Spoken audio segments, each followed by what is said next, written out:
નમસ્કાર મિત્રો, હું સંધ્યા છું અને આજે હું તમને મારી જિંદગીની તે કહાની સંભળાવવા જઈ રહી છું, જેનો કદાચ તમને વિશ્વાસ પણ નહીં થાય, પરંતુ આ બિલકુલ સાચું છે અને આ કહાનીએ મારી આખી જિંદગી બદલી નાખી હતી. તમે વિચારતા હશો કે એવું શું થયું હશે જે આટલો મોટો બદલાવ લાવી શક્યો? તો હું તમને જણાવી દઉં કે 5 વર્ષ પહેલાં એક રાત્રે મને એક સુમસામ હાઈવેના પેટ્રોલ પંપ પર એકલી છોડી દેવામાં આવી હતી અને છોડનાર બીજું કોઈ નહીં પણ મારા પોતાના પતિ અને તેના ભાઈ હતા, જેમણે આ બધું એક મજાક સમજીને કર્યું હતું. પરંતુ તે એક મજાકે મારી આખી જિંદગીની દિશા જ બદલી નાખી. અને આજે 5 વર્ષ પછી જ્યારે તે માણસે મને એક મોટા ઇવેન્ટમાં જોઈ અને મારી પાછળ ઊભેલા તે વ્યક્તિને જોયો તો તેના પગ નીચેથી જમીન ખસી ગઈ હતી. તેની આંખોમાં જે આશ્ચર્ય અને પસ્તાવો હતો તે કદાચ હું ક્યારેય નહીં ભૂલી શકું. પરંતુ મિત્રો, તે પળ સુધી પહોંચવાનો સફર એટલો સરળ નહોતો અને આજે હું તમને તે આખો સફર સંભળાવીશ, શરૂઆતથી લઈને અંત સુધી, દરેક પળ, દરેક દર્દ અને દરેક જીત વિશે. તો મારી સાથે જોડાયેલા રહો, કારણ કે આ કહાની ફક્ત મારી જ નહીં પણ દરેક તે સ્ત્રીની છે જેને ક્યારેય નબળી સમજવામાં આવી હોય. મિત્રો, કહાનીમાં આગળ વધતા પહેલાં બસ એક નાનકડી વિનંતી. હું દરરોજ ખૂબ મહેનત કરીને તમારા માટે આવી સાચી અને દિલને સ્પર્શી જાય તેવી કહાનીઓ લઈને આવું છું. જો તમને મારું કામ સારું લાગી રહ્યું હોય તો કૃપા કરીને નીચે આપેલા સબસ્ક્રાઇબ બટનને દબાવીને મારો સાથ આપો, અને જો કહાની પસંદ આવી રહી હોય તો એક લાઇક અને કોમેન્ટ તમારો પ્રેમ બતાવવાનો સૌથી સુંદર રસ્તો છે. હવે ચાલો કહાનીમાં આગળ વધીએ. તો મિત્રો, વાત તે રાતની છે જ્યારે મારા લગ્નને 3 વર્ષ થઈ ચૂક્યા હતા અને અમે લોકો એક ફેમિલી ટ્રીપ પર જઈ રહ્યા હતા. મારા પતિ રાજીવ, તેના 2 ભાઈઓ અને તેમની પત્નીઓ બધા સાથે હતા અને અમે બધા એક મોટી ગાડીમાં બેઠા હતા. રાતના લગભગ 11 વાગી રહ્યા હતા અને હાઈવે બિલકુલ સુમસામ હતો. માત્ર ક્યારેક કોઈ ગાડી પસાર થઈ જતી હતી અને બાકીનો આખો રસ્તો અંધારામાં ડૂબેલો હતો. મને યાદ છે તે સમયે બધા લોકો હળવી વાતો કરી રહ્યા હતા, હસી મજાક ચાલી રહ્યો હતો અને હું પણ તેમની સાથે બેસીને હસી રહી હતી. જો કે મારા દિલમાં હંમેશા એક વિચિત્ર ડર રહેતો હતો જ્યારે પણ હું આ બધાની સાથે હોતી હતી, કારણ કે મને ખબર હતી કે ક્યારે કયો મેણું મારી દેવામાં આવશે અથવા ક્યારે કઈ વાતને ફેરવીને મારા વિરુદ્ધ કરી દેવામાં આવશે. પરંતુ તે રાત્રે મેં વિચાર્યું પણ નહોતું કે જે કંઈ થવાનું છે તે મારી આખી જિંદગી બદલી દેશે.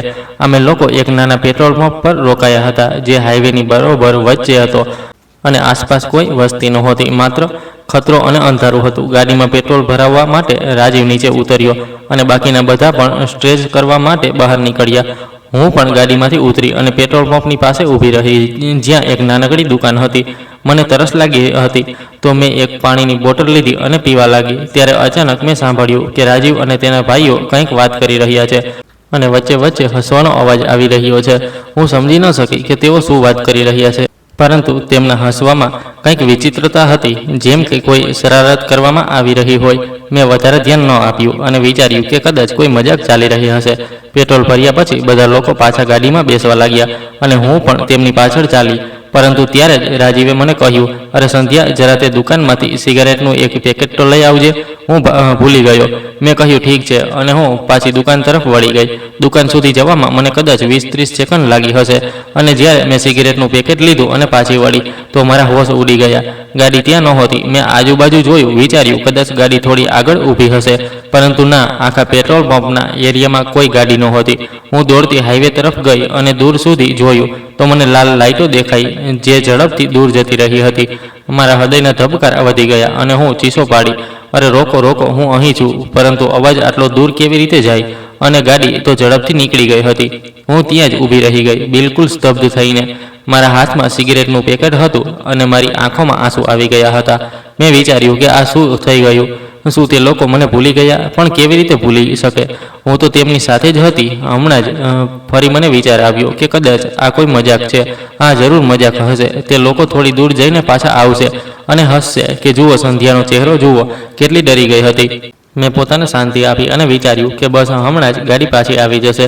હું ત્યાં જ પેટ્રોલ પંપની પાસે ઊભી રહી ગઈ અને રાહ જોવા લાગી. 5 મિનિટ વીતી, 10 મિનિટ વીતી, 15 મિનિટ થઈ ગઈ, પણ કોઈ ગાડી પાછી ન આવી. મારા દિલમાં હવે ગભરાહટ થવા લાગી અને મેં મારા પર્સમાં હાથ નાખ્યો ફોન કાઢવા માટે.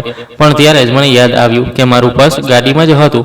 મારી પાસે માત્ર તે સિગારેટનું પેકેટ હતું જે મેં હમણાં જ ખરીદ્યું હતું અને મારા ખિસ્સામાં બસ થોડા સિક્કા હતા જે દુકાનદારે પાછા આપ્યા હતા. હવે હું ખરેખર ગભરાઈ ગઈ હતી, કારણ કે મારી પાસે ન ફોન હતો, ન પૈસા, ન કોઈ આઈડી કાર્ડ કંઈ જ નહોતું. હું બિલકુલ ખાલી હાથ હતી અને ચારે બાજુ અંધારું હતું. માત્ર પેટ્રોલ પંપની એક મધ્યમ રોશની હતી જે મને દેખાઈ રહી હતી. મેં વિચાર્યું કે કદાચ પેટ્રોલ પંપના કર્મચારી પાસે ફોન માંગી લઉં અને રાજીવને કોલ કરું. હું તે કર્મચારી પાસે ગઈ જે કાઉન્ટર પર બેઠો હતો અને મેં કહ્યું, ભાઈ, શું તમે મને તમારો ફોન આપી શકો છો? મારે એક જરૂરી કોલ કરવો છે. તે માણસે મને ઉપરથી નીચે સુધી જોઈ અને પછી બોલ્યો, મેડમ, ફોન તો છે પણ બેટરી ખતમ થઈ ગઈ છે. હમણાં ચાર્જ પર લગાવેલો છે, થોડી વારમાં ચાલુ થઈ જશે. મેં કહ્યું, કેટલી વાર લાગશે? તો તેણે કહ્યું, બસ 10-15 મિનિટ વધુ લાગશે. મેં કહ્યું, ઠીક છે, હું રાહ જોઉં છું. હું ત્યાં જ એક બેન્ચ પર બેસી ગઈ જે પેટ્રોલ પંપની બહાર મૂકેલી હતી અને રાહ જોવા લાગી. મારા મગજમાં જાત જાતના વિચારો આવી રહ્યા હતા કે આખરે આવું કેમ થયું? શું ખરેખર તે લોકો મને ભૂલી ગયા કે પછી જાણી જોઈને છોડી ગયા? પણ જાણી જોઈને કેમ છોડે ભલા? હું તેમની વહુ છું, રાજીવની પત્ની છું, તો આવું થોડું કરશે. પરંતુ પછી મને તેમનું તે હસવું યાદ આવ્યું જે પેટ્રોલ ભરાવતી વખતે મેં સાંભળ્યું હતું. મને મારા દિલમાં એક શંકા થવા લાગી. ત્યારે જ મારા મગજમાં એક બીજી વાત આવી કે જો તે લોકો આ ખરેખર મને છોડીને ગયા તો શું તે પાછા આવશે કે નહીં? અને જો ન આવ્યા તો હું શું કરીશ? અહીંથી કેવી રીતે જઈશ? મારી પાસે ન પૈસા છે, ન કોઈ સામાન છે અને રાતના 12 વાગી ચૂક્યા હતા અને આ જગ્યા બિલકુલ સુમસામ હતી. 15 મિનિટ પછી હું ફરીથી તે કર્મચારી પાસે ગઈ અને પૂછ્યું, ભાઈ, ફોન ચાલુ થયો? તેણે ફોન ચેક કર્યો અને બોલ્યો, હા મેડમ, ચાલુ થઈ ગયો છે. લો.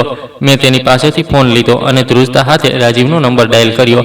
ફોનની ઘંટડી વાગવા લાગી. 1 વાર, 2 વાર, 3 વાર, પણ કોઈએ ન ઉપાડ્યો. મેં ફરીથી પ્રયત્ન કર્યો. આ વખતે પણ તે જ થયું. ફોન વાગી રહ્યો હતો પણ કોઈ નહોતું ઉપાડી રહ્યું. મેં ત્રીજી વાર કોશિશ કરી અને આ વખતે ફોન કપાઈ ગયો. મતલબ કોઈએ જાણી જોઈને કાપી નાખ્યો હતો. હવે મને પાકો વિશ્વાસ થઈ ગયો કે આ કોઈ ભૂલ નહીં પણ જાણી જોઈને કરવામાં આવ્યું હતું. મારી આંખોમાં આંસુ આવી ગયા અને હું સમજી નહોતી શકતી કે આખરે આવું કેમ થયું. મેં શું કર્યું હતું કે તેમણે મને આ રીતે એકલી છોડી દીધી, તે પણ આટલી રાત્રે, આટલી સુમસામ જગ્યા પર? મેં તે કર્મચારીને ફોન પાછો આપ્યો અને આભાર માન્યો. પછી હું પાછી બેન્ચ પર આવીને બેસી ગઈ. મારા મગજમાં હવે માત્ર એક જ સવાલ હતો કે હવે હું શું કરું? મારી પાસે કોઈ રસ્તો નહોતો, ન ઘરે જવાનો, ન કોઈને કોલ કરવાનો, કંઈ જ નહીં. હું બસ ત્યાં બેસીને રડતી રહી અને વિચારતી રહી કે આખરે મારી જિંદગીમાં એવું શું થઈ ગયું કે મને આ હાલતમાં છોડી દેવામાં આવી. ત્યારે અચાનક મને મારા લગ્નની તે બધી વાતો યાદ આવવા લાગી જે છેલ્લા 3 વર્ષોમાં થઈ હતી અને મને સમજાયું કે આ બધું અચાનક નહોતું થયું પણ ધીમે ધીમે હું આ મુકામ સુધી પહોંચી હતી જ્યાં તેમની નજરમાં મારી કોઈ કિંમત નહોતી રહી. મિત્રો, હું તમને જણાવી દઉં કે મારા લગ્ન એક એરેન્જ મેરેજ હતા અને રાજીવ સાથે મારી પહેલી મુલાકાત પણ લગ્નથી માત્ર 2 મહિના પહેલાં થઈ હતી. તે સમયે બધું જ ખૂબ સારું લાગી રહ્યું હતું. રાજીવ ખૂબ સારી રીતે વાત કરતો હતો, તેનું ફેમિલી બેકગ્રાઉન્ડ પણ ઠીક હતું અને મારા ઘરવાળાઓને પણ લાગ્યું કે આ સંબંધ સારો રહેશે. હું પણ ખુશ હતી કારણ કે રાજીવ દેખાવમાં પણ સારો હતો અને વાતચીતથી લાગતું હતું કે તે એક સમજદાર માણસ છે.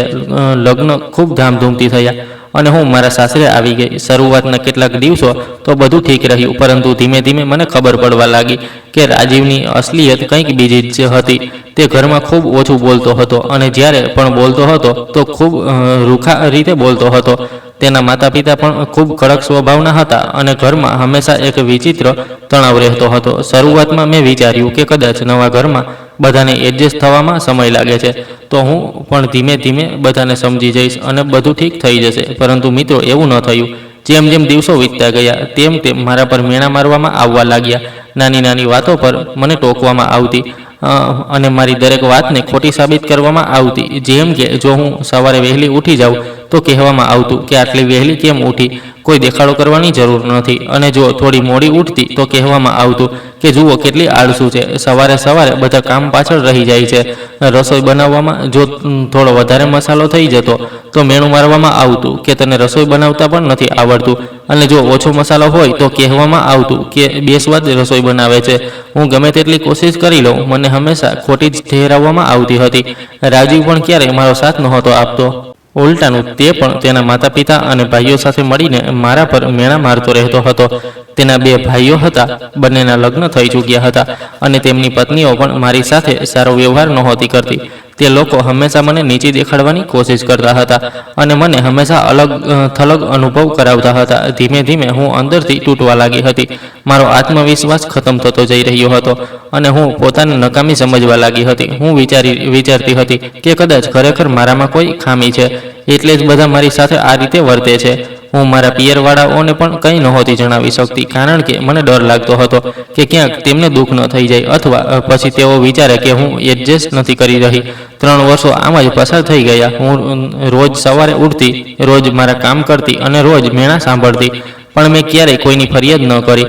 હું વિચારતી હતી કે કદાચ એક દિવસ બધું ઠીક થઈ જશે, કદાચ એક દિવસ તે લોકો મને સમજી જશે અને મારી કદર કરવા લાગશે, પરંતુ એવું ક્યારેય ન થયું. ઉલટું દિવસે દિવસે વસ્તુઓ વધુ ખરાબ થતી ગઈ. રાજીવ હવે મારી સાથે વાત કરવાનું પણ પસંદ નહોતો કરતો. તે હંમેશા તેના ભાઈઓ સાથે રહેતો અને મને જાણે અવગણી દેતો. ઘરમાં મારો કોઈ અવાજ નહોતો. હું બસ એક પડછાયાની જેમ હતી, જે ત્યાં હાજર તો હતી પણ કોઈને તેની પરવાહ નહોતી. અને પછી તે રાતનો બનાવ થયો જ્યારે અમે તે ફેમિલી ટ્રીપ પર ગયા હતા. ખરેખર તે ટ્રીપ પણ મારી મરજીથી નહીં, પણ તે લોકોની મરજીથી પ્લાન થઈ હતી. અને મને સાથે લઈ જવાનો નિર્ણય પણ એટલે નહોતો લેવાયો કે તેઓ મને સાથે લઈ જવા માંગતા હતા, પણ એટલે કે ઘરમાં કોઈ મને જોવાવાળું નહોતું અને તેમને લાગ્યું કે ચાલો આને પણ સાથે લઈ જઈએ, નહીંતર એકલી ઘરમાં રહેશે તો પડોશીઓ શું કહેશે. આખા રસ્તે મારી સાથે કોઈ સરખી રીતે વાત નહોતું કરી રહ્યું.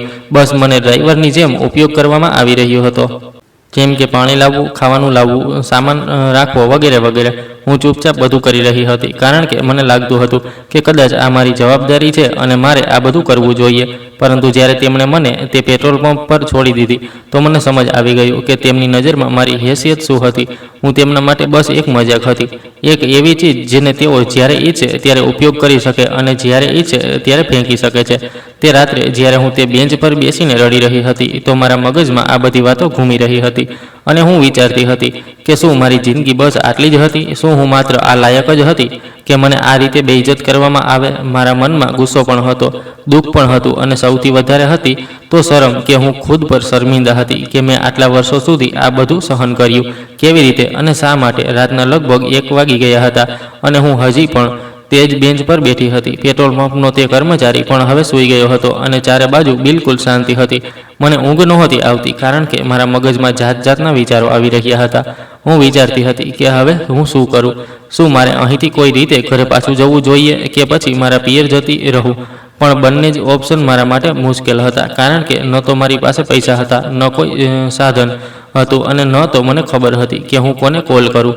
મારા પિયરવાળાઓ પણ દૂર હતા અને જો હું તેમને જણાવું કે મારી સાથે શું થયું છે તો તેઓ ખૂબ દુઃખી થાત અને કદાચ મને પાછી જ ઘરે મોકલી દેતા, કારણ કે આપણા સમાજમાં એવું માનવામાં આવે છે કે છોકરીના લગ્ન પછી તેનું ઘર તેના સાસરી જ હોય છે, ભલે ત્યાં કંઈ પણ હોય. સવારે લગભગ 5 વાગ્યે જ્યારે થોડું અજવાળું થવા લાગ્યું તો તે કર્મચારી ઉઠ્યો અને તેણે મને હજી પણ ત્યાં બેઠેલી જોઈ તો તેને નવાઈ લાગી. તે મારી પાસે આવ્યો અને બોલ્યો, મેડમ, તમે હજી સુધી અહીં જ છો? શું થયું?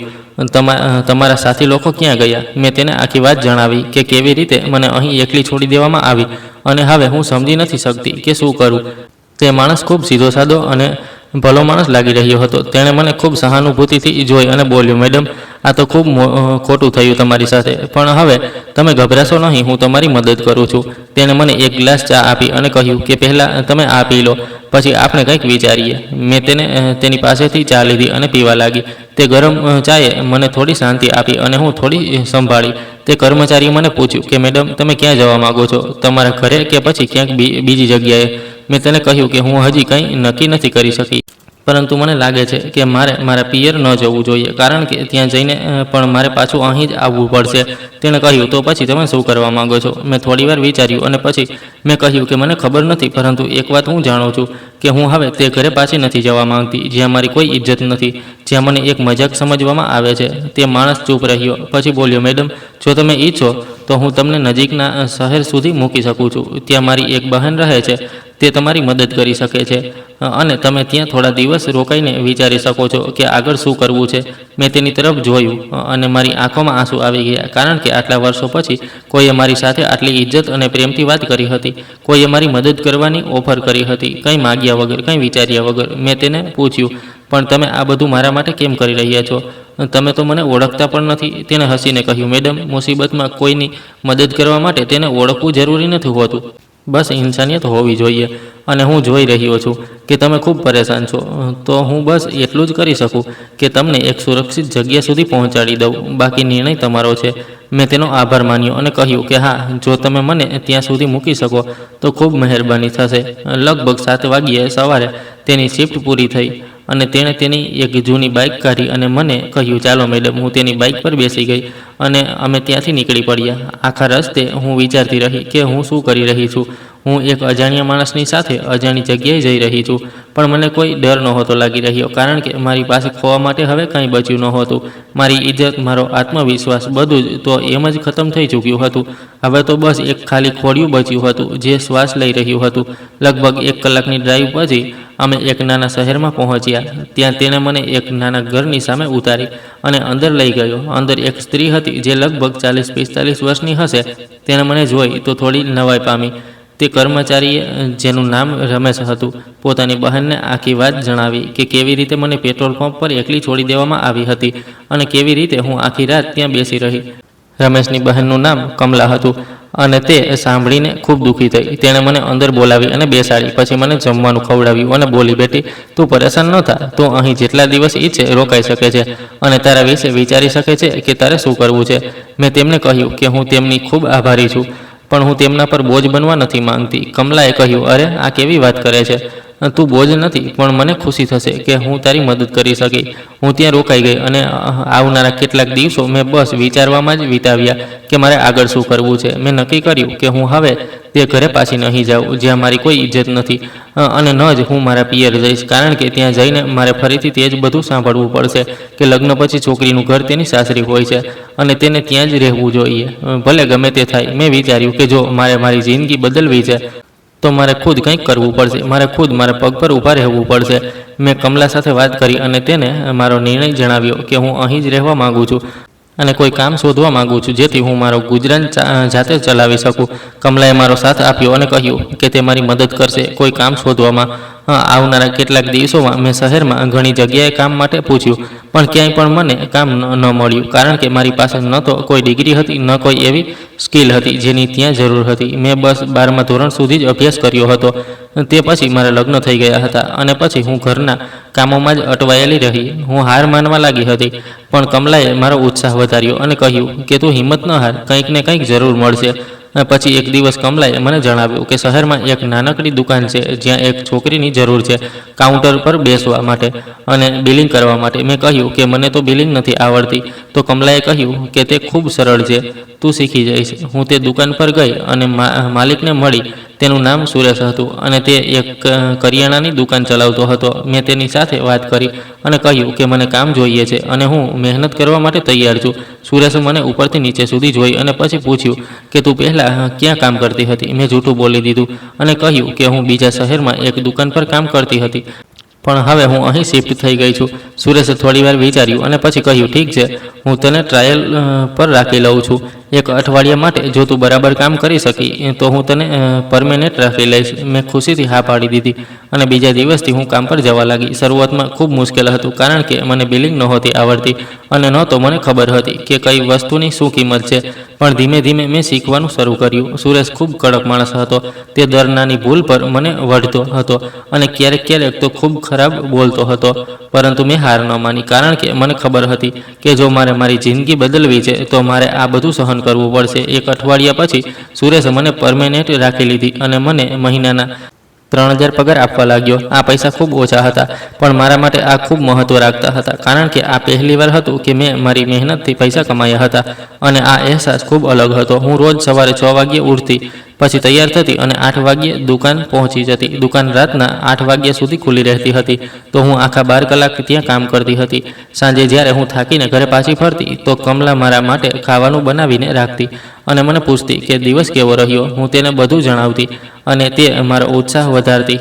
ધીમે ધીમે મહિનાઓ વીતવા લાગ્યા અને હું મારા કામમાં માહેર થવા લાગી. હવે મને બિલિંગ આવી ગઈ હતી અને મને બધી વસ્તુઓની કિંમતો પણ યાદ થઈ ગઈ હતી. સુરેશ પણ હવે મારાથી ખુશ રહેવા લાગ્યો હતો અને ક્યારેક ક્યારેક વખાણ પણ કરી દેતો હતો. 6 મહિના પછી તેણે મારો પગાર વધારીને 5000 કરી દીધો અને હું ખૂબ ખુશ થઈ. આ દરમિયાન મેં મારું નામ પણ બદલી નાખ્યું હતું, કારણ કે મને ડર લાગતો હતો કે ક્યાંક રાજીવ અથવા તેના પરિવારવાળા મને શોધી ન લે. મેં મારું નામ પ્રિયા રાખી લીધું અને બધાને કહ્યું કે મને આ જ નામથી બોલાવે. કમલાએ મને ઘણીવાર પૂછ્યું કે શું હું મારા પરિવારને જણાવવા નથી માંગતી કે હું ઠીક છું, પરંતુ મેં હંમેશા ના પાડી દીધી, કારણ કે મને લાગતું હતું કે જો મેં તેમને જણાવ્યું તો તેઓ મને પાછા તે જ નરકમાં મોકલી દેશે અને હું તે નહોતી ઈચ્છતી. હું ઈચ્છતી હતી કે લોકો મને ભૂલી જાય, હું તેમની જિંદગીમાંથી ગાયબ થઈ જાઉં, જેમ કે હું ક્યારેય હતી જ નહીં. 1 વર્ષ વીતી ગયું અને હું હવે થોડી સ્થિર થઈ ગઈ હતી. મેં થોડા પૈસા બચાવી લીધા હતા અને મેં કમલાને કહ્યું કે હું તેને ભાડું આપવા માગું છું, પરંતુ તેણે ના પાડી દીધી અને કહ્યું કે તું મારા માટે દીકરી જેવી છે અને દીકરી પાસેથી ભાડું નથી લેવામાં આવતું. પરંતુ મેં જીદ કરી અને કહ્યું કે મારે મારા પગ પર ઊભા રહેવું છે, તો મારે આ કરવું પડશે. આખરે કમલા માની ગઈ અને મેં તેને દર મહિને 1000 ભાડું આપવાનું શરૂ કરી દીધું. બાકીના પૈસાથી હું મારો ખર્ચ ચલાવતી હતી અને કંઈક બચાવવાની કોશિશ કરતી. મારી જિંદગી ખૂબ સાધારણ હતી, પણ મને શાંતિ મળી રહી હતી, કારણ કે હવે કોઈ મારા પર મેણા મારતું નહોતું, કોઈ મને નીચી નહોતી દેખાડતું અને હું મારી મરજીથી જીવી રહી હતી. બીજા વર્ષે મેં વિચાર્યું કે મારે કંઈક બીજું શીખવું જોઈએ જેથી હું મારો પગાર વધારી શકું. મેં શહેરમાં એક કોમ્પ્યુટર ક્લાસ જોઈ જ્યાં બેઝિક કોમ્પ્યુટર શીખવવામાં આવતું હતું. મેં ત્યાં એડમિશન લીધું અને સાંજે દુકાન બંધ થયા પછી ત્યાં જવા લાગી. આ ખૂબ મુશ્કેલ હતું, કારણ કે હું આખો દિવસ કામ કરતી હતી અને પછી રાત્રે ક્લાસ જતી હતી, પરંતુ મેં હાર ન માની. 6 મહિનામાં મેં બેઝિક કોમ્પ્યુટરનો કોર્સ પૂરો કરી લીધો અને મને એક સર્ટિફિકેટ મળ્યું. હવે મને લાગ્યું કે હું કંઈક સારી નોકરી શોધી શકું છું. તો મેં શહેરમાં અલગ અલગ જગ્યાએ અરજી કરવાનું શરૂ કર્યું. થોડા અઠવાડિયા પછી મને એક નાનકડી કંપનીમાં ડેટા એન્ટ્રીનું કામ મળી ગયું, જ્યાં મને 8000 મહિનાના મળવા લાગ્યા. મેં સુરેશનો આભાર માન્યો અને તે નવી જોબ જોઈન કરી લીધી. આ કામ પહેલાંના કામથી સરળ હતું અને અહીંનો માહોલ પણ સારો હતો. મારી સાથે કામ કરનાર લોકો સારા હતા અને કોઈએ મને મારા ભૂતકાળ વિશે નહોતું પૂછ્યું. હું ખુશ હતી કે હું આગળ વધી રહી છું અને મારી જિંદગી ખુદ બનાવી રહી છું. હવે મને લાગવા લાગ્યું હતું કે કદાચ હું પણ કંઈક કરી શકું છું. કદાચ હું પણ એટલી નકામી નથી જેટલી મને જણાવવામાં આવતી હતી. 3જા વર્ષે મેં વિચાર્યું કે મારે મારો કોઈ નાનો બિઝનેસ શરૂ કરવો જોઈએ, જેથી હું કોઈ બીજા પર નિર્ભર ન રહું. મેં થોડા પૈસા બચાવ્યા હતા અને મેં વિચાર્યું કે હું કંઈક એવું કરું જે મને આવડે છે. મને રસોઈ બનાવવી ખૂબ પસંદ હતી અને હું સારું ખાવાનું બનાવતી હતી. તો મેં વિચાર્યું કે કેમ ન હું ઘરેથી જ ટિફિન સર્વિસ શરૂ કરું. મેં કમલા સાથે વાત કરી અને તેણે મારો આઈડિયા પસંદ કર્યો. મેં મારી જોબની સાથે સાથે આ કામ શરૂ કર્યું. હું સવારે વહેલી ઉઠતી અને 10-12 ટિફિન બનાવતી, પછી તેમને ડિલિવરી કરી દેતી અને પછી મારી જોબ પર ચાલી જતી. શરૂઆતમાં મને બસ 5-6 ગ્રાહકો મળ્યા હતા, પરંતુ ધીમે ધીમે જ્યારે લોકોએ મારું ખાવાનું ચાખ્યું તો તેમને પસંદ આવ્યું અને તેઓ પોતાના મિત્રોને જણાવવા લાગ્યા.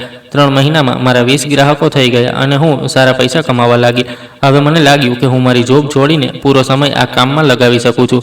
તો મેં મારી જોબમાંથી રાજીનામું આપી દીધું અને સંપૂર્ણ રીતે ટિફિન સર્વિસમાં લાગી ગઈ. મેં એક છોકરીને પણ રાખી લીધી મારી મદદ માટે અને હવે અમે બંને મળીને રોજ 30-40 ટિફિન બનાવવા લાગ્યા.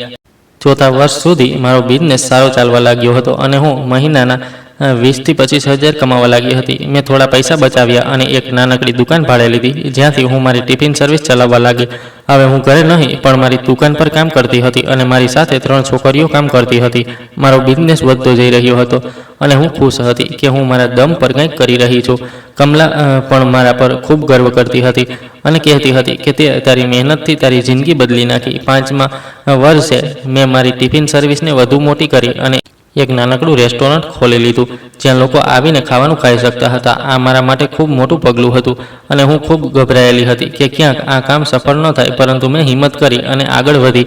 મેં મારી બધી બચત લગાવી દીધી અને એક નાનકડી લોન પણ લીધી રેસ્ટોરન્ટ સેટઅપ કરવા માટે. શરૂઆત ખૂબ મુશ્કેલ હતી, પરંતુ ધીમે ધીમે લોકો આવવા લાગ્યા અને મારા ખાવાના વખાણ કરવા લાગ્યા. 6 મહિનામાં મારું રેસ્ટોરન્ટ શહેરમાં મશહૂર થઈ ગયું અને લોકો દૂર દૂરથી ત્યાં ખાવાનું ખાવા આવવા લાગ્યા. આ આખા સફરમાં મેં ખૂબ કંઈ શીખ્યું. મેં શીખ્યું કે ઇજ્જત માંગવામાં નથી આવતી, પણ પોતાના કામથી કમાવવામાં આવે છે. મેં શીખ્યું કે જો તમે કંઈક કરવાનો સંકલ્પ કરી લો તો કોઈ પણ મુશ્કેલી તમને રોકી નથી શકતી. મેં શીખ્યું કે આત્મવિશ્વાસ સૌથી મોટી તાકાત છે અને જો તમને ખુદ પર ભરોસો હોય તો તમે કંઈ પણ કરી શકો છો. પરંતુ મિત્રો, સૌથી મોટી વાત જે મેં શીખી તે એ હતી કે તમારી કિંમત કોઈ બીજાના અભિપ્રાયથી નહીં પણ તમારા ખુદના કામોથી નક્કી થાય છે. મને 5 વર્ષ પહેલાં એક મજાક સમજીને પેટ્રોલ પંપ પર છોડી દેવામાં આવી હતી, પરંતુ આજે હું એક સફળ બિઝનેસ વુમન હતી જેનું પોતાનું રેસ્ટોરન્ટ હતું અને જે પોતાના દમ પર જીવી રહી હતી. આ દરમિયાન મેં એક માણસ સાથે મુલાકાત કરી જેણે મારી જિંદગીમાં ખૂબ મોટો બદલાવ લાવ્યો. તેનું નામ અમિત હતું અને તે એક બિઝનેસ કન્સલ્ટન્ટ હતો. તે એક દિવસ મારા રેસ્ટોરન્ટમાં ખાવાનું ખાવા આવ્યો અને તેને મારું ખાવાનું ખૂબ પસંદ આવ્યું. તેણે મારી સાથે વાત કરી અને પૂછ્યું કે મેં આ બિઝનેસ કેવી રીતે શરૂ કર્યો. મેં તેને મારી કહાની જણાવી, પરંતુ પૂરી નહીં, પણ માત્ર એટલું કે હું એક નાના કામથી શરૂ કરીને અહીં સુધી પહોંચી. અમિત મારાથી ખૂબ પ્રભાવિત થયો અને તેણે કહ્યું કે જો હું ઈચ્છું તો તે મારા બિઝનેસને વધુ મોટો કરવામાં મારી મદદ કરી શકે છે. શરૂઆતમાં મને તેના પર ભરોસો ન થયો, કારણ કે મને લાગ્યું કે કદાચ તે મારી પાસેથી પૈસા માંગશે અથવા પછી કોઈ દગો કરશે. પરંતુ ધીમે ધીમે જ્યારે મેં તેને જાણ્યો તો મને ખબર પડી કે તે ખરેખર એક સારો માણસ છે. અમિતે મને બિઝનેસની બારીકાઈઓ શીખવી. તેણે મને જણાવ્યું કે કેવી રીતે માર્કેટિંગ કરવી, કેવી રીતે ગ્રાહકોને આકર્ષિત કરવા અને કેવી રીતે બિઝનેસને પ્રોફિટેબલ બનાવવો. તેણે મારી પાસેથી કોઈ પૈસા ન લીધા, પણ બસ મારી મદદ કરી, કારણ કે તેને મારી મહેનત અને લગન પસંદ હતી. ધીમે ધીમે અમે બંને સારા મિત્રો બની ગયા અને તે મારા બિઝનેસમાં પાર્ટનર બની ગયો. અમે મળીને મારા રેસ્ટોરન્ટને વધુ સારું બનાવ્યું અને શહેરમાં બીજી 2 શાખાઓ ખોલી. હવે મારો બિઝનેસ માત્ર એક નાનકડું રેસ્ટોરન્ટ નહીં, પણ એક નાનકડી ચેન બની ગઈ હતી. અમિત માત્ર મારો બિઝનેસ પાર્ટનર નહીં, પણ મારો સારો મિત્ર પણ હતો. તેણે ક્યારેય મારા ભૂતકાળ વિશે નહોતું પૂછ્યું અને ન જ ક્યારેય મારી પાસેથી કોઈ એવો સવાલ કર્યો જેનાથી મને તકલીફ થાય. તે બસ મારો સાથ આપતો હતો અને મારો ઉત્સાહ વધારતો હતો. ધીમે ધીમે મને તેના પર ભરોસો થવા લાગ્યો અને એક દિવસ મેં તેને મારી આખી કહાની સંભળાવી કે કેવી રીતે મને પેટ્રોલ પંપ પર છોડી દેવામાં આવી હતી અને કેવી રીતે મેં મારી જિંદગી ફરી શરૂ કરી. અમિત આ બધું સાંભળીને ખૂબ દુઃખી થયો, પરંતુ તેણે મને કહ્યું કે તે જે કર્યું તે ખૂબ હિંમતનું કામ હતું અને તને પોતાના પર ગર્વ હોવો જોઈએ. તેણે મને કહ્યું કે તારો ભૂતકાળ તારી ઓળખ નથી, પણ તારું વર્તમાન અને ભવિષ્ય તારી ઓળખ છે. અમિત અને મારી દોસ્તી ધીમે ધીમે પ્રેમમાં બદલાઈ ગઈ અને એક દિવસ તેણે મને લગ્નનો પ્રસ્તાવ મૂક્યો. હું ખૂબ હેરાન થઈ, કારણ કે મેં ક્યારેય વિચાર્યું નહોતું કે હું ફરીથી કોઈને પ્રેમ કરી શકીશ કે કોઈ મને પ્રેમ કરી શકશે. મેં તેને કહ્યું કે મારા એક લગ્ન થઈ ચૂક્યા છે અને હું હજી પણ ટેકનિકલ મેરિડ છું, તો હું તારી સાથે લગ્ન કેવી રીતે કરી શકું. અમિતે કહ્યું કે આપણે પહેલાં તારા પહેલા લગ્નને કાયદેસર રીતે સમાપ્ત કરાવીશું અને પછી આપણે લગ્ન કરીશું. મેં કેટલા દિવસ વિચાર્યું અને પછી મેં હા પાડી દીધી, કારણ કે મને ખબર હતી કે અમિત એક સારો માણસ છે અને તે મારું ધ્યાન રાખશે. અમે એક વકીલનો સંપર્ક કર્યો અને ડિવોર્સની પ્રોસેસ શરૂ કરી. આ ખૂબ લાંબી અને મુશ્કેલ પ્રોસેસ હતી, કારણ કે મારે રાજીવનો સંપર્ક કરવો પડ્યો. જ્યારે મેં તેને ફોન કર્યો તો તે ખૂબ હેરાન થયો અને પૂછ્યું કે હું ક્યાં હતી અને શું કરી રહી હતી. મેં તેને બધું જ જણાવી દીધું અને કહ્યું કે હું ડિવોર્સ માગું છું. રાજીવે પહેલાં તો ના પાડી અને કહ્યું કે આ બધું શું બકવાસ છે, પરંતુ જ્યારે તેને ખબર પડી કે હું સિરિયસ છું તો તેણે કહ્યું કે તે વિચારશે. કેટલાક મહિનાઓની લીગલ પ્રોસેસ પછી આખરે અમારા ડિવોર્સ થઈ ગયા અને હું આઝાદ થઈ ગઈ. તે સંબંધથી જે મારા માટે એક બોજ હતો. ડિવોર્સના 6 મહિના પછી અમિત અને મેં એક નાનકડી સિમ્પલ સેરેમનીમાં લગ્ન કરી લીધા. કમલા અને રમેશ પણ ત્યાં હતા, જેમણે મારી સૌથી મુશ્કેલ વખતમાં મદદ કરી હતી. આ મારી જિંદગીનો સૌથી ખુશીનો દિવસ હતો, કારણ કે હું કોઈ એવા માણસ સાથે લગ્ન કરી રહી હતી જે મને સમજતો હતો, મારી ઇજ્જત કરતો હતો અને મને પ્રેમ કરતો હતો. અમિતે મને ક્યારેય નબળી ન સમજી, પણ હંમેશા મારી તાકાત બની રહ્યો. અમારા લગ્નમાં કોઈ દેખાડો નહોતો, ન કોઈ મોટી વિધિઓ હતી. બસ 2 લોકો હતા જે એકબીજાને સાચો પ્રેમ કરતા હતા અને સાથે રહેવા માંગતા હતા. લગ્ન પછી અમે બંનેએ મળીને અમારા બિઝનેસને વધુ મોટો કર્યો. હવે અમારા 5 રેસ્ટોરન્ટ હતા અને અમે એક નવો પ્રોજેક્ટ શરૂ કરવાના હતા. અમને એક મોટા ઇવેન્ટમાં આમંત્રિત કરવામાં આવ્યા હતા, જે શહેરના સફળ બિઝનેસ પર્પસ માટે આયોજિત કરવામાં આવ્યો હતો. આ ઇવેન્ટ ખૂબ મોટો હતો અને ત્યાં શહેરના બધા મોટા બિઝનેસમેન અને પ્રભાવશાળી લોકો આવવાના હતા. હું થોડી નર્વસ હતી, પણ અમિતે મને હિંમત આપી અને કહ્યું કે તું બિલકુલ રિલેક્સ રહે. તે આ મુકામ પોતાની મહેનતથી હાંસલ કર્યો છે, તો તને ગભરાવાની કોઈ જરૂર નથી. અમે બંને ઇવેન્ટમાં પહોંચ્યા અને ત્યાંનો માહોલ ખૂબ શાનદાર હતો. મોટો હોલ સુંદરતાથી સજાવેલો હતો અને ચારે તરફ લોકો એકબીજા સાથે વાતચીત કરી રહ્યા હતા. અમે અંદર ગયા અને કેટલાક લોકોને મળ્યા જેમણે અમારા રેસ્ટોરન્ટ વિશે સાંભળ્યું હતું અને અમારા વખાણ કર્યા. હું ખૂબ ખુશ હતી કે લોકો મારા કામને વખાણી રહ્યા હતા અને મને એક સફળ બિઝનેસ વુમન તરીકે જોઈ રહ્યા હતા. અમે ત્યાં ફરી રહ્યા હતા અને લોકો સાથે વાત કરી રહ્યા હતા. ત્યારે અચાનક મારી નજર એક માણસ પર પડી જે હોલના બીજા ખૂણામાં ઊભો હતો. તે માણસ રાજીવ હતો, મારો પૂર્વ પતિ, જેણે 5 વર્ષ પહેલાં મને એક પેટ્રોલ પંપ પર છોડી દીધી હતી. મારા દિલની ધડકન તેજ થઈ ગઈ અને એક પળ માટે હું ત્યાં જ ઊભી રહી ગઈ. મેં 5 વર્ષમાં તેને નહોતો જોયો અને આજે અચાનક તેને જોઈને મારા અંદર જાત જાતની ભાવનાઓ ઉભરાવા લાગી. ગુસ્સો, દર્દ, નફરત બધું જ એકસાથે આવી ગયું. પરંતુ સૌથી વધારે મને અજીબ લાગ્યું, કારણ કે હવે હું તે સંધ્યા નહોતી જેણે તેને છોડી હતી, પણ હું પ્રિયા હતી, એક સફળ અને આત્મનિર્ભર સ્ત્રી જે પોતાની મહેનતથી અહીં સુધી પહોંચી હતી. રાજીવે પણ મને જોઈ લીધી અને તેના ચહેરા પર આશ્ચર્યના ભાવ આવી ગયા. કદાચ તેને વિશ્વાસ નહોતો થઈ રહ્યો કે તે હું જ છું. તે મારી તરફ જોતો રહ્યો અને પછી ધીમે ધીમે મારી તરફ ચાલવા લાગ્યો. મારા હાથ કાંપવા લાગ્યા, પરંતુ ત્યારે જ અમિતે મારો હાથ પકડ્યો અને મારા કાનમાં ધીમેથી કહ્યું, તું બિલકુલ ઠીક છે, હું તારી સાથે છું. તેના શબ્દોએ મને હિંમત આપી અને મેં ખુદને સંભાળીને ઊભી થઈ ગઈ. રાજીવ મારી સામે આવીને ઊભો થઈ ગયો અને કેટલાક સેકન્ડ સુધી બસ મને જોતો રહ્યો. પછી તેણે કહ્યું, સંધ્યા, તું અહીં? મેં શાંતિથી કહ્યું, હા, હું અહીં છું અને મારું નામ હવે સંધ્યા નહીં, પ્રિયા છે. રાજીવ થોડો મૂંઝાયો અને બોલ્યો, પ્રિયા? પણ કેમ? અને તું અહીં શું કરી રહી છે? મેં કહ્યું, હું અહીં એક બિઝનેસ ઇવેન્ટમાં આવી છું, કારણ કે મારો પોતાનો બિઝનેસ છે અને મને આ ઇવેન્ટમાં આમંત્રિત કરવામાં આવી છે. રાજીવને વિશ્વાસ નહોતો થઈ રહ્યો. તે બોલ્યો, બિઝનેસ તારો? પણ કેવી રીતે? મારો મતલબ છે તો તેણે પોતાની વાત વચ્ચે જ રોકી દીધી. કદાચ તેને અહેસાસ થઈ ગયો કે તે શું કહેવા જઈ રહ્યો હતો. ત્યારે જ અમિતે મારા ખભા પર હાથ રાખ્યો અને રાજીવને બોલ્યો, હાય, હું અમિત છું, પ્રિયાનો હસબન્ડ અને બિઝનેસ પાર્ટનર. રાજીવની આંખો ફાટી રહી ગઈ, જેમ કે તેને કોઈએ ઝટકો આપી દીધો હોય. તેણે મને જોયું, પછી અમિતને જોયું અને પછી પાછો મને જોયો. તેના ચહેરા પર હવે માત્ર આશ્ચર્ય નહીં, પણ કંઈક બીજું જ પણ હતું, કદાચ શરમ અથવા પછી પસ્તાવો. તેણે કહ્યું, હસબન્ડ? પણ આપણા લગ્ન તો? મેં તેને વચ્ચે જ ટોક્યો અને કહ્યું, આપણા લગ્ન ખતમ થઈ ચૂક્યા છે રાજીવ. અમારા ડિવોર્સ થઈ ગયા છે 2 વર્ષ પહેલાં અને હવે મેં મારી નવી જિંદગી શરૂ કરી લીધી છે. રાજીવ એકદમ ચૂપ થઈ ગયો.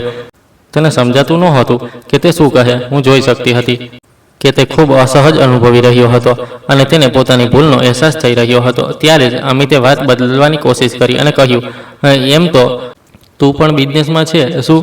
રાજીવે કહ્યું, હા, મારો પણ એક નાનો બિઝનેસ છે, પણ હજી સંઘર્ષ ચાલી રહ્યો છે. હું ચૂપ રહી, પણ અંદરથી મને અજીબ લાગી રહ્યું હતું કે એક સમય હતો જ્યારે આ માણસ મને નબળી અને નકામી કહેતો હતો અને આજે તેની જિંદગી સંઘર્ષમાં છે અને હું સફળ છું. રાજીવે ફરીથી મને કહ્યું, સંધ્યા, માફ કરજે પ્રિયા, મારે તારી સાથે વાત કરવી છે, એકલામાં. મેં અમિત તરફ જોયું અને તેણે મને હિંમતભરી નજરથી જોયું, જેમ કહી રહ્યો હોય કે નિર્ણય તારો છે. મેં રાજીવને કહ્યું, ઠીક છે, 5 મિનિટ. અમે ત્રણેય હોલના એક ખૂણામાં ગયા જે થોડો શાંત હતો અને ત્યાં ઊભા રહી ગયા. અમિત થોડો દૂર ઊભો થઈ ગયો પણ મારી નજરમાં હતો, જેથી જો મને તેની જરૂર હોય તો તે તરત આવી શકે. રાજીવે મને કહ્યું, સંધ્યા, માફ કરજે પ્રિયા, મને માફ કરી દે. તે રાત્રે જે થયું હતું તે બધું મજાક હતું. અમે લોકોએ વિચાર્યું હતું કે થોડું આગળ જઈને પાછા આવીશું અને તને પિક કરી લઈશું, પરંતુ પછી અમને બધાને ઊંઘ આવી ગઈ અને જ્યારે અમને યાદ આવ્યું તો ખૂબ મોડું થઈ ચૂક્યું હતું. અમે પાછા ગયા તે પેટ્રોલ પંપ પર, પણ ત્યાં તું નહોતી. હું તેની વાતો સાંભળી રહી હતી અને મને હસવું આવી રહ્યું હતું કે કેવી રીતે તે પોતાની ભૂલને માત્ર એક મજાક જણાવી રહ્યો હતો, જેમ કે આ કોઈ નાનકડી ભૂલ હોય. મેં તેને પૂછ્યું અને તે પછી તે મને શોધવાની કોશિશ કરી. રાજીવે કહ્યું, હા, બિલકુલ, અમે તારા પિયર ફોન કર્યો પણ તું ત્યાં નહોતી અને અમે પોલીસમાં પણ રિપોર્ટ કરી હતી, પણ તારો કોઈ પતો ન ચાલ્યો. તે તારું નામ પણ બદલી નાખ્યું હતું, તો અમે તને શોધી ન શક્યા. મેં કહ્યું, તો શું હવે તું મારી પાસેથી આશા રાખે છે કે હું તને માફ કરી દઉં અને બધું ભૂલી જાઉં? રાજીવે કહ્યું, હા, પ્લીઝ, હું જાણું છું મેં ખૂબ ખરાબ કર્યું, પણ હું ખરેખર માફી માંગી રહ્યો છું. મેં ઊંડો શ્વાસ લીધો અને પછી કહ્યું, રાજીવ, હું તને માફ કરી શકું છું, કારણ કે હું મારા દિલમાં કોઈ નફરત નથી રાખવા માંગતી, પણ એનો મતલબ એ નથી કે હું તારી સાથે ફરીથી કોઈ સંબંધ રાખવા માંગુ છું. મારી જિંદગીમાં હવે તારા માટે કોઈ જગ્યા નથી અને ન જ હું મારા ભૂતકાળમાં પાછી જવા માંગુ છું. હું આગળ વધી ચૂકી છું અને હું ઈચ્છું છું કે તું પણ આગળ વધ. હું તારા માટે કોઈ ખરાબ નથી ઈચ્છતી, પણ હું તારી સાથે નથી રહેવા માંગતી. રાજીવની આંખોમાં આંસુ આવી ગયા અને તેણે કહ્યું, હું સમજી શકું છું અને મને અફસોસ છે કે મેં તને ગુમાવી દીધી. હું જાણું છું હું તને ડિવોર્સ નહોતો કરતો અને ન જ હવે કરું છું. મેં તેની તરફ જોયું અને મને થોડું અજીબ લાગ્યું, કારણ કે એક સમય હતો જ્યારે હું તેની એક સ્મિત માટે તરસતી હતી અને આજે તે જ માણસ મારી સામે માફી માંગી રહ્યો હતો. પરંતુ હવે મને તેનાથી કોઈ ફરક નહોતો પડતો, કારણ કે મારી જિંદગીમાં હવે અમિત હતો, જે મને સાચીમાં પ્રેમ કરતો હતો અને મારી ઇજ્જત કરતો હતો. મેં રાજીવને કહ્યું, મારે જવું છે અને હું આશા રાખું છું કે તું તારી જિંદગીમાં ખુશ રહે. રાજીવે માથું હલાવ્યું અને હું ત્યાંથી ચાલી આવી. અમિત મારી રાહ જોઈ રહ્યો હતો અને જ્યારે હું તેની પાસે પહોંચી તો તેણે મારો હાથ પકડ્યો અને પૂછ્યું, શું થયું? તું ઠીક છે? મેં કહ્યું, હા, બિલકુલ ઠીક છું અને હવે હું ખરેખર આઝાદ છું. અમિતે મને ગળે લગાવી અને કહ્યું, મને તારા પર ગર્વ છે. અમે બંનેએ ઇવેન્ટનો બાકીનો સમય એન્જોય કર્યો અને ઘરે પાછા ફર્યા. તે રાત પછી મને એવું લાગ્યું જાણે મેં મારા ભૂતકાળને સંપૂર્ણપણે પાછળ છોડી દીધો છે. રાજીવથી મળવું અને તેની સાથે વાત કરવી મારા માટે એક ક્લોઝર જેવું હતું જેની મને જરૂર હતી. હવે હું સંપૂર્ણપણે મારા વર્તમાન અને ભવિષ્ય પર ધ્યાન કેન્દ્રિત કરી શકતી હતી. અમિત અને મારી જિંદગી ખૂબ ખુશહાલ હતી. અમે બંને અમારા બિઝનેસમાં મહેનત કરી રહ્યા હતા અને એકબીજાનો સાથ આપી રહ્યા હતા. અમે 1 વર્ષ પછી એક દીકરીને ગોદ લીધી અને અમારો પરિવાર સંપૂર્ણ થઈ ગયો. તે બાળકી અમારી જિંદગીમાં ખુશીઓ લઈને આવી અને અમે બંને તેને ખૂબ પ્રેમ કરતા હતા. મિત્રો, આજે જ્યારે હું મારી જિંદગીને જોઉં છું તો મને વિશ્વાસ નથી થતો કે હું તે જ સંધ્યા છું જેને 5 વર્ષ પહેલાં એક પેટ્રોલ પંપ પર એકલી છોડી દેવામાં આવી હતી. આજે હું પ્રિયા છું અને સફળ બિઝનેસ વુમન, એક પ્રેમાળ માતા અને એક ખુશહાલ પત્ની. મારી જિંદગીમાં હવે બધું જ છે જે હું ઈચ્છતી હતી: ઇજ્જત, પ્રેમ, ખુશી અને સૌથી મોટી વાત, આત્મવિશ્વાસ.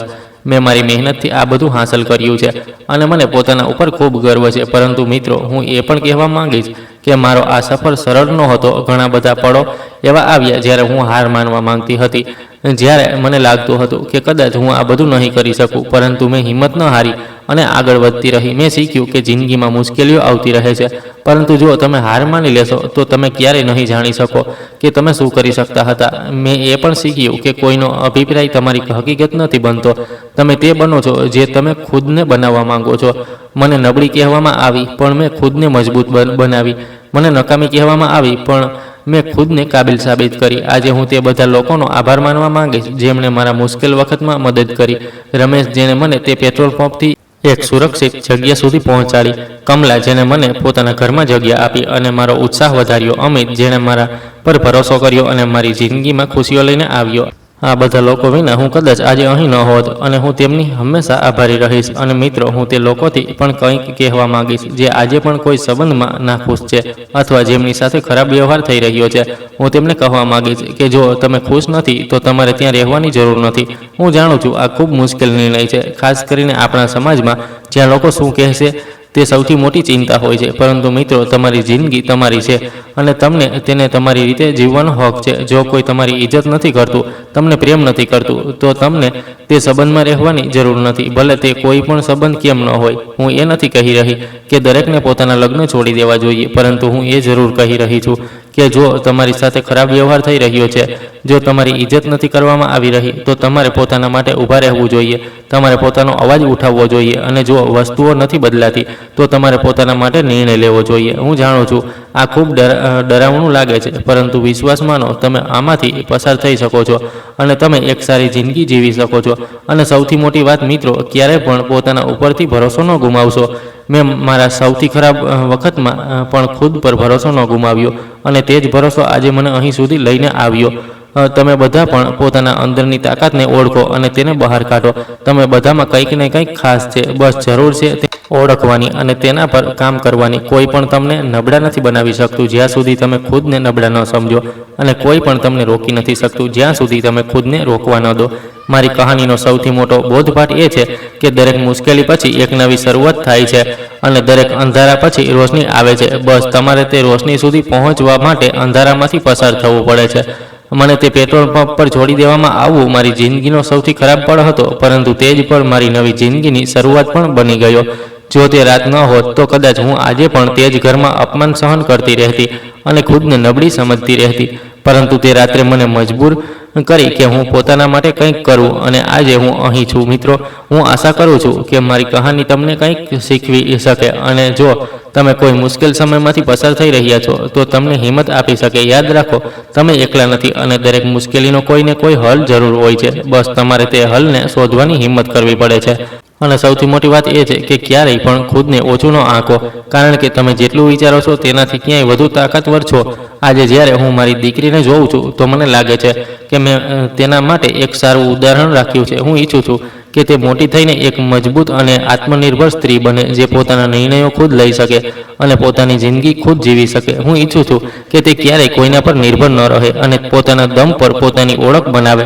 અને સૌથી મોટી વાત, હું ઈચ્છું છું કે તે હંમેશા પોતાની ઇજ્જત કરે અને બીજાઓ પાસેથી પણ પોતાની ઇજ્જત કરાવે. હું તેને એ શીખવીશ કે કોઈ પણ સંબંધ ઇજ્જતથી મોટો નથી હોતો અને જો કોઈ તારી ઇજ્જત નથી કરતું તો તે સંબંધને રાખવાની કોઈ જરૂર નથી. અમિત પણ એક ખૂબ સારો પિતા છે અને તે અમારી દીકરીને એ શીખવી રહ્યો છે કે છોકરા અને છોકરીઓમાં કોઈ ફરક નથી હોતો અને બંનેને સમાન અવસર મળવા જોઈએ. તે તેને એ પણ શીખવી રહ્યો છે કે કોઈની મદદ કરવી અને કોઈની સાથે સારો વ્યવહાર કરવો ખૂબ જરૂરી છે.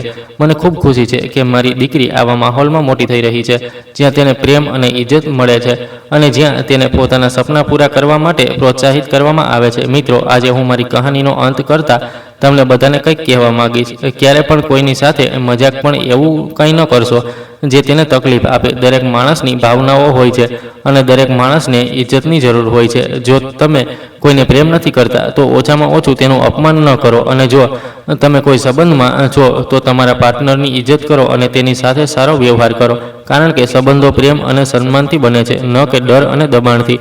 અને જો તમે કોઈ એવા સંબંધમાં છો જ્યાં તમારી ઇજ્જત નથી થતી અથવા તમારી સાથે ખરાબ વ્યવહાર થાય છે તો પ્લીઝ પોતાના માટે ઊભા રહો. હું જાણું છું આ સરળ નથી, પણ આ જરૂરી છે. તમારી જિંદગી કિંમતી છે અને તમને તેને સારી રીતે જીવવાનો હક છે. કોઈ પણ સંબંધ એટલો જરૂરી નથી કે તમે પોતાની ખુશી અને પોતાની ઇજ્જતનું બલિદાન આપી દો. યાદ રાખો, સંબંધો તમારી જિંદગીને સારી બનાવવા માટે હોય છે, ન કે બરબાદ કરવા માટે. હું તમારા બધાનો આભાર માનવા માંગુ છું કે તમે મારી કહાની સાંભળી, અને હું આશા કરું છું કે આનાથી તમને કંઈક શીખવા મળ્યું હશે. જો તમારી પાસે પણ કોઈ આવી કહાની છે અથવા જો તમે કોઈ મુશ્કેલ સમયમાંથી પસાર થઈ રહ્યા છો તો કોમેન્ટ બોક્સમાં લખો. હું તમારી વાત જરૂર વાંચીશ. અને જો તમને મારી કહાની સારી લાગી તો પ્લીઝ તેને લાઇક અને શેર કરજો, જેથી વધુ લોકો સુધી આ મેસેજ પહોંચી શકે. તો મિત્રો, તમને મારી કહાની વિશે શું લાગે છે? તમારો અભિપ્રાય કોમેન્ટ બોક્સમાં જરૂર લખો અને એ પણ જણાવો કે તમે આ કહાની ભારતના કયા શહેરથી સાંભળી રહ્યા છો. અને જો તમે હજી સુધી મારી ચેનલને સબસ્ક્રાઇબ નથી કરી તો પ્લીઝ સબસ્ક્રાઇબ બટનને દબાવો અને બેલ આઇકોનને પણ દબાવવાનું ન ભૂલશો, જેથી તમને મારી દરેક નવી કહાનીની નોટિફિકેશન મળતી રહે. હું દરરોજ તમારા માટે આવી જ દિલને સ્પર્શી લેનારી સાચી કહાનીઓ લઈને આવું છું. તો મારી સાથે જોડાયેલા રહો અને તમારો પ્રેમ જાળવી રાખો.